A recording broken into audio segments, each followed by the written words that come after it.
There is a kind of grief that does not announce itself. It does not arrive with dramatic music or a breaking voice or tears that run down a face in perfect cinematic streams. It arrives quietly, in the space between one take and the next, in the moment when the cameras stop rolling and the lights go cold and there is nothing left to perform. It arrives in private, and it stays there, unspoken, carried alone, known only to the person doing the carrying. On the set of Kara Sevda, one of the most beloved Turkish dramas ever made, Neslihan Atagül was doing a great deal of carrying. What the audience saw on screen was extraordinary, a performance so deeply felt, so meticulously inhabited, that millions of viewers across 80 countries found themselves grieving alongside a character who did not exist, loving a love story that could not be real, weeping for an ending that had not yet come. Neslihan's portrayal of Nihan Sezin was not acting in the conventional sense of a skilled technician applying technique to a role. It was something more vulnerable than that, more costly. She was not performing emotion, she was experiencing it. And what no one spoke about, what remained hidden in the space between the version of events the world received and the version that actually unfolded, was what that experience was doing to her, night after night, in the long hours after the final take. Burak Özçivit knew. He was there.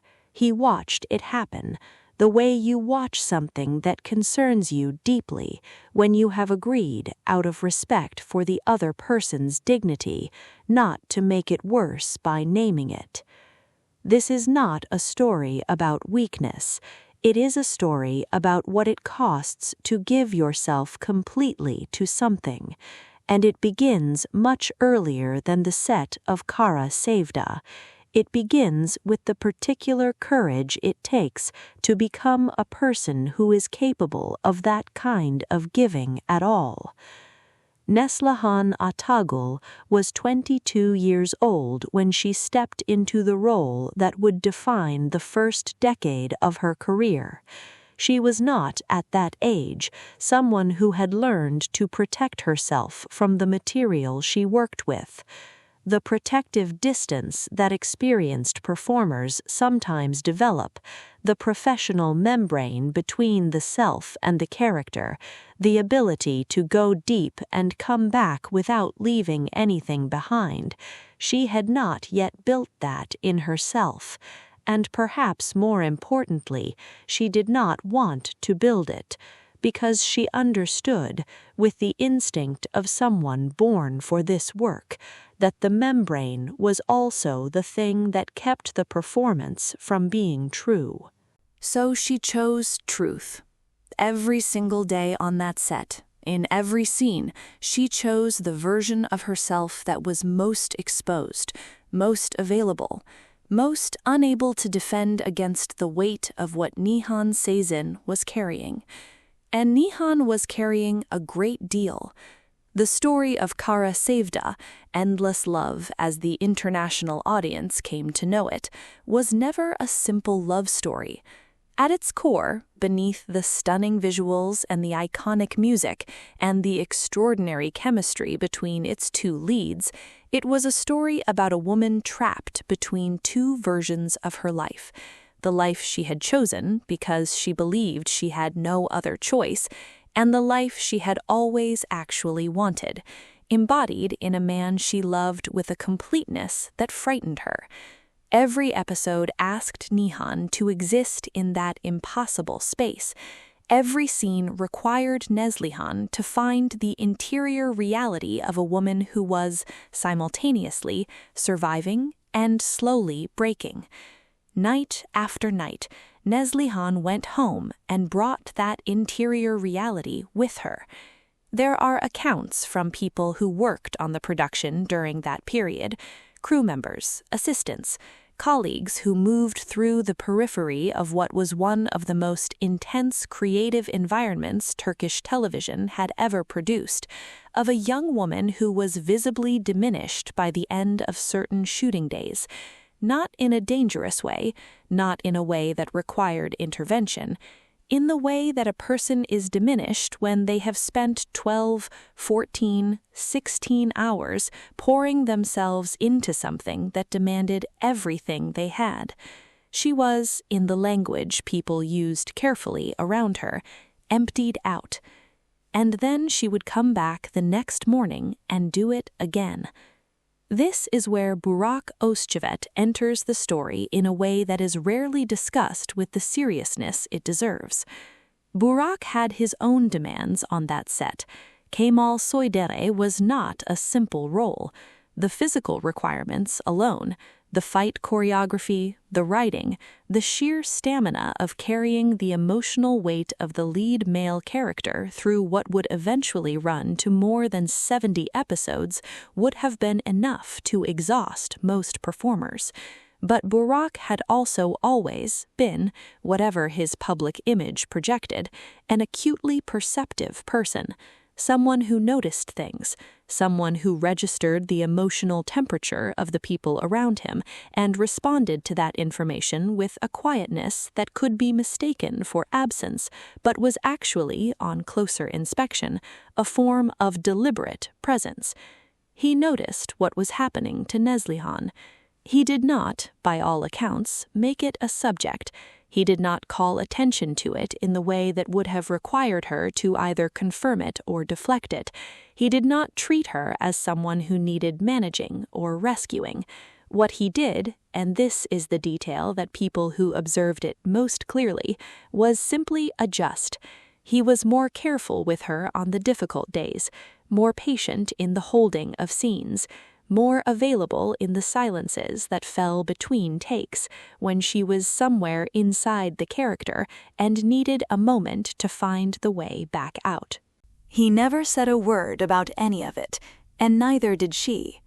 Between them there existed, for the entire run of Kara Sevda, an unspoken agreement about the nature of what they were doing together and what it cost. An agreement that said, "I see what this is taking from you, and I will stand close enough that you know you are not doing it alone, and I will never make you explain it or justify it or perform gratitude for the support, because that would be one more thing you would have to carry, and you are already carrying enough." That is a rare thing between two people in any context. In the competitive, high-pressure, image-conscious world of Turkish television production, it was something close to extraordinary. The show became, as most of the world now knows, a phenomenon. The International Emmy, the 80 countries, the Spanish-language adaptation that found an entirely new audience in Latin America and introduced Kemal and Nihan to millions of viewers who had never encountered a Turkish drama before. The fan communities that formed in places no one had predicted, in the United States, in France, in the Arab world, in countries where Turkish was not spoken and the subtitles were the only bridge between the audience and the story. All of that visibility had a particular effect on Neslihan that is easy to underestimate if you have never experienced what it means to live inside the eye of that kind of cultural moment. The performance that was moving people in 80 countries was the performance that was costing her the most. Every expression of love from an audience that had been devastated by her portrayal of Nihan was also a confirmation that she had gone exactly as far as she needed to go, had given exactly as much as the role required, had been exactly as exposed as the story demanded. There is no clean way to receive that kind of response. You cannot separate the validation from the cost. They are the same thing arriving together. Burak watched her navigate that as well, from the position he had always occupied on this project, close enough to see everything, restrained enough never to make it about himself. There is a specific quality to the relationship that forms between two performers who have spent that much time in that much emotional proximity, doing work that requires that much mutual trust. It is not friendship in the conventional sense, though it contains friendship. It is not collaboration in the professional sense, though it contains that too. It is something that exists in a category that does not have an easy name, a bond formed specifically by the experience of having witnessed each other at the furthest edges of what you are capable of, and having held that witnessing with care. That is what existed between Burak Özçivit and Neslihan Atagül for the years they spent building Kara Sevda together, a kind of knowing that cannot be performed or faked or manufactured, the kind that only comes from having been together in the particular dark that great work sometimes requires. The show ended. The character of Nihan Sezin was laid to rest. Neslihan stepped out of the role and into a life that had, in certain ways, on hold for the duration, because when you give everything you have to a piece of work, you necessarily give it the time and energy and interior space that might otherwise have gone somewhere else. She has spoken in the years since about the experience of Kara Sevda with a careful honesty that stops just short of full disclosure, about what it demanded, about what she learned, about the ways in which she emerged from it different from how she went in. Not damaged, she is clear about that, but changed, shaped by the fire of it in ways she is still, she says, in the process of understanding. Burak has been quieter on the subject, which, if you know anything about how he operates in the world, is precisely what you would expect.